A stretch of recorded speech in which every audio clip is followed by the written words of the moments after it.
Hey everybody, it's Dr. Germanuel Landfair. I'm one of the orthopedic surgeons specializing in adult reconstruction here at Orthopaedic Medical Group of Tampa Bay. I'm just going to talk through our case here today.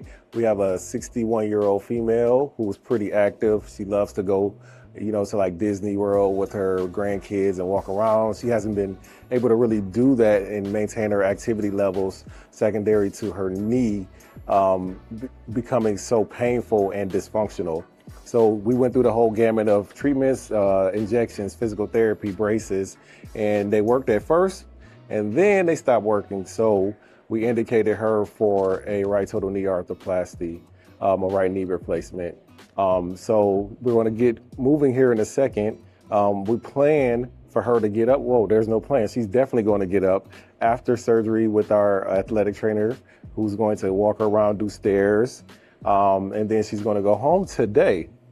She's going to go home with her lovely family, and they're going to help take care of her for a couple weeks. She's going to have home physical therapy as well for the next 2 weeks.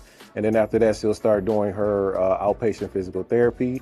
And I tell people anywhere between 6 weeks to about 3 months, most people are back to doing what they want to do. So I'm hoping that she'll be walking around Disney World pretty soon here, and then she'll be happy with her grandkids.